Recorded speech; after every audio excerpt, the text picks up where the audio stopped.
Hello, friends. Welcome to this program, Our Moments with God, where I try to share with you my simple, humble reflections in an informal way on the daily Mass readings with the hope that this helps both of us in our spiritual journey to search for God and to find the truth, as well as to establish our deeper relationship with God. And if you would like to subscribe to this channel, you may please go to the end of the video. And when you see my picture appear on the right hand side at the bottom, please click on that and you will find an option for subscription and you may subscribe to that. Thank you very much. So, today is the feast of the body and blood of Christ, or also commonly known as Corpus Christi. As I told you yesterday in my video, that here in Austria, as well as in Germany and some parts of Europe, this feast of the Corpus Christi was already celebrated on Thursday. And that's how it is. And there are different days in international calendar when people celebrate it that way, and we did not celebrate here on, for example, on 31st, the Immaculate Conception. But today is an important feast of the body and blood of Christ, the gift of Jesus, of the Eucharist to us. Before I go into the readings, or actually to explain the readings, I just wanted to share with you some very interesting experiences of mine. Some years ago, I found a video on YouTube where a Protestant pastor was preaching to a huge crowd of Protestants. Naturally, they are all very enthusiastic, hallelujah, and clapping hands and praising God and all that. Then, in the middle of his talk, he says, thousands of people are rushing to the Catholic Church because there are miracles taking place there. Of course, miracles take place also when the Protestant pastors do the healing and things like that. Yeah.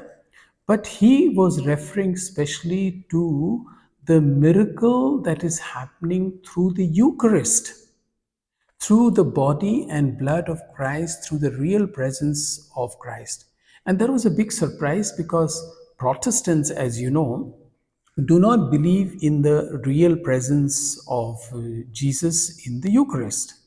For them, it is only a memorial. I think I must have mentioned this earlier, or may mention in future as well, that this is a major difference, apart from the fact that they don't give any importance to Mother Mary or to the other sacraments or to the saints, etc., communion of saints.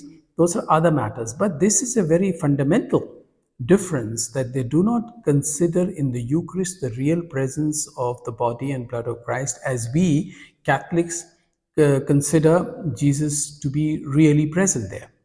So I was surprised with that. But then I had forgotten his name, so I went to Google to find out what this man, or who this man is. So I simply typed on the Google, a Protestant pastor appreciating the Eucharist and the real presence of Jesus in the Eucharist. To my surprise, I did not find his name because I did not know his name, but I found two other pastors who, again, were talking about to honor the real presence of Jesus in the Eucharist. And particularly, one pastor was telling his audiences, who were all naturally Protestant, so he was being very careful in choosing his words, and he was telling them, for 1500 years, till the 15th century, till Martin Luther came onto the scene, the church was one, and it always believed in the real presence of Jesus in the Eucharist with his own body and blood. As you know, let me just quickly explain this, that we say that after the words of the consecration of the priest, the substance of the bread and wine is changed. Materially, it remains the same. In appearance, it appears as bread and wine in appearance, but in substance it changes into the body and blood of Christ, which they did not believe.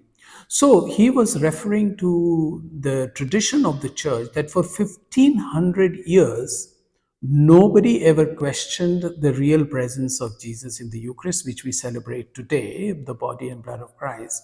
Then suddenly one man comes up, Martin Luther, and he starts preaching something contrary. Of course, we are not saying that all that Martin Luther did was wrong. He did bring a reform in the church, and his purpose was to bring a reform in the church, which he tried and to a great extent succeeded. But some places he also made a mistake, particularly with this real presence of Christ. So, this is an important thing of how people are getting back to the miracles and the wonders of the Eucharist. And here I would like to mention to you that it is not only the Eucharistic uh, miracles were taking place earlier. Do you know, just about 10 days ago, the Holy Father, Pope Francis, confirmed the second miracle of a young boy called Carlos Acutis. He died only when he was 15 years old in 2006.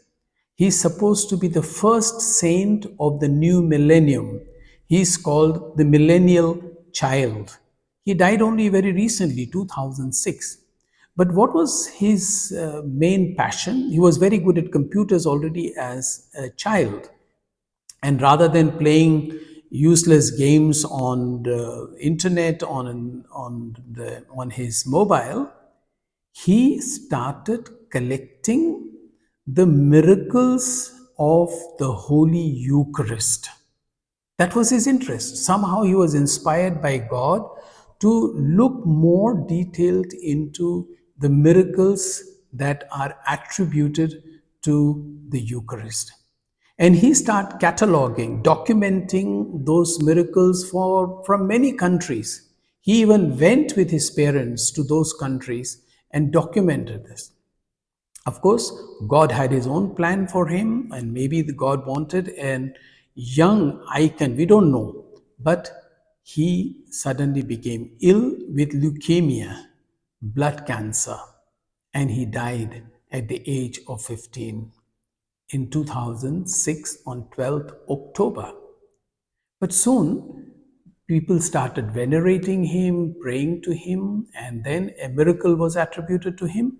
And on 23rd of May, which was also my priestly ordination, 46 years of my priestly ordination, on 23rd of May, the Pope confirmed his second miracle, clearing the way for him to become the first millennial saint who works and emphasizes on the miracles of the Eucharist. So the feast that we celebrate today, one can speak a lot theological matters, things like that, but it is important that even as late as now, in this particular years, there are young people who are interested in discovering and in researching about the miracles done by the Eucharist, and Carlos Acutis is one of them.